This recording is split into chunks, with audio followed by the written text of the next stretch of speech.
Hello, everybody. Welcome back to Theta Ministries and Podcast. I'm your host, Wes, and I wanted to make a quick little episode on something I think I touched upon.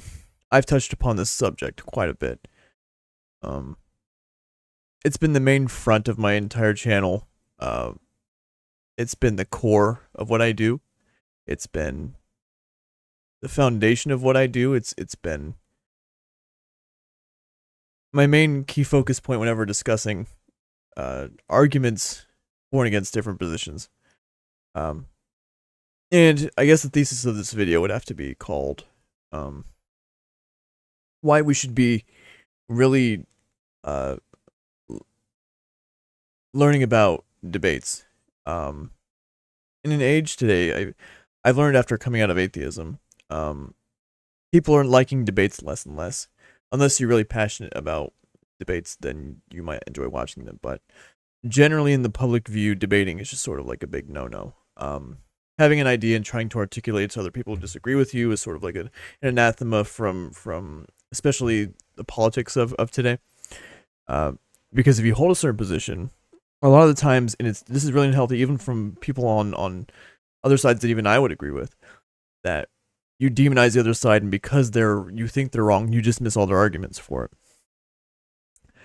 Um, the best thing we could do as believers is engage every debate and engage debates in general, because the best way to know the truth is knowing why you know that that's the truth, um, and not just sort of just assuming that you are right because you're you, but because you're actually searching for what is the truth. And I've been thinking about this a lot recently with talking with my Orthodox friends and Catholic friends and uh, Presbyterian friends.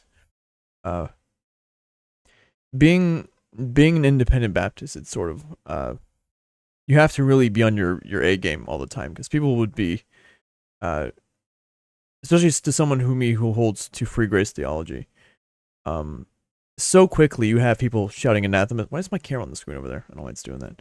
Um, so quickly you're getting anathema shouted at you, uh, because you hold to a certain position. And so the reason why I become so accustomed with debate, because I want to be able to defend what I believe coherently and in a string of consistent logic. And I think we should all do that as um, people who are curious of what the actual truth is. We should be searching out and seeking out what every position believes, depending on the type of debate you're having, whether it be political, religious, um, debate about ethics, whatever it may be. Think about the other person's position, and then think to yourself, why do I believe what I believe? And then reason for why, maybe or maybe not be reasonable for why you believe what you believe, and gauge to what your thoughts to be to what the truth is. And we need to really start engaging more in debates as Christians, um, because debate, like I said, in the general public eye is becoming a bigger no-no. Because if you start questioning people who don't like you, all they do is dismiss your arguments because they think you're a meanie. They think you're a big hateful person. So they don't listen to any of the arguments you have to put forward. So um, engage people.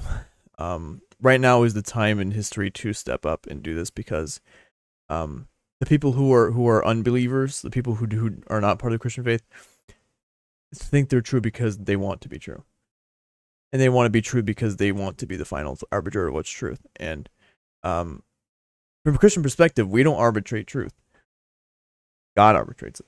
And so we want to submit everything to that, and ultimately engage people for what is logically coherent, but still be charitable in a way that edifies both you and the person you're debating, whether they be a believer or not. Um, but on top of that, I'd say, because it's such a big need right now. It is such a big need right now. Um, we should also invariably uh be. This is what I do, but I've taught myself how to speak more clearly. I may be talking a bit fast, so I stumble over my words quite often, which I'm trying to get better at. Um, and talk as I sound like I'm scripted, but I'm not, because obviously you don't see a script in front of me. I'm just speaking improv here. Um, but speak with a purpose. Don't just babble. But speak with purpose, with intent, whenever you're debating people that disagree with your viewpoints, and know why you know your viewpoints and how you can defend them, and know people's counter arguments and why they hold the position they hold, and can compare the two and find out where the faults are in each of the side's arguments. But I think the education system right now is failing people that come from my generation of Generation Z, because we were told not to really debate with students that are in the class. You're told to pretty much just shut up and engage with the class rather than actually debate about the ideas talked about in the class. And so that was not too great for my generation, because now my generation, if you try to debate with somebody, you're a hateful person. And so we need to really learn about how to actually when I was a really super angry, rebellious teenager, I thought debates were the same way. I had the same mindset of, if someone starts to actually start an argument with you, they're just hateful. Ignore their arguments. Just ad hominem them and say they're stupid, and that you don't like their arguments because they're a big meanie. And obviously it doesn't do anything for their argument.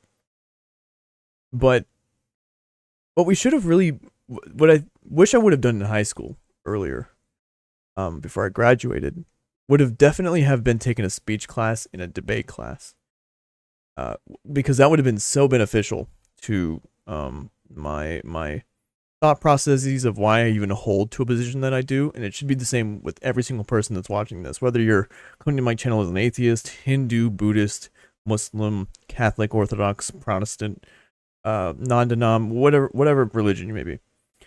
You should always be willing to defend the views that you have, and know why, in a logical, coherent string of arguments, why you hold the position you do. But also be open to critique. Be open to critique, and know where the critiques fall flat and where they actually hold up strong, and reform those views around that. But that's why we do debate, because it's a lot better. That's why I'm an advocate for free speech. Free speech is the method by which we can actually do debates and have disagreements, but also filter out where the bad viewpoints are amongst every viewpoint. And we can filter out what is unprofitable, unedifying, and not beneficial to anybody. So, as a believer, now more than ever, I believe as the Christian church, we should genuinely seek to start learning how to debate people with different viewpoints, especially unbelieving worldviews, because if we want to reach out to them with people who don't want to hear arguments, right now is the time they need to hear arguments, and take away more and more other excuses because they don't have any. And the only way you can really do that is, by definition, debate. And the only way you can be good at debate is if you are a solid speaker, know why you believe what you believe, know how to critique other arguments while taking critiques on your own arguments, and doing that in a way that reaches the person you're trying to debate, and even the audience you're trying to reach through that debate. So, anyway, that'll be my quick little episode I thought I would upload. We should look into debate, not to try to anathematize people immediately, but to seek to resolve issues and conflicts amongst different worldviews and positions on things. Because that is the only method by which we can even engage in conversation anymore, would be debate. And no one likes debates anymore. Like I said, the public eye doesn't like debates being a thing. It's really anathematized and a big no-no to make arguments for positions that people don't like. So, and if you pose an argument, you're called every bit of phobic for whatever reason from everybody. So, I'm going to just end the video off here, but I hope this was very edifying for you. I hope this was beneficial and thought-provoking quite a bit, but we need to step up. So I'm going to end the podcast here. I've been recording a lot of random episodes recently. Whenever I have an idea for an episode, I don't want to forget it. I don't feel like writing it down. I just want to record it immediately. Which happened to me actually yesterday. I recorded a Mormon video for a good 20 minutes, and then I was like, I don't feel like uploading it right now. Maybe I'll do it another day, and I'll have to re-upload the arguments I had made against a Mormon's position or whatever. But it's in my computer. I can pull it up right now, but I don't feel like it. But yeah, this will be the episode. For this is just gonna be a random episode in the ministry, just to be a tip on life in general. Debate is a skill you should acquire. As a maturing adult myself, I'm starting to realize debate is such a good skill to have as an adult.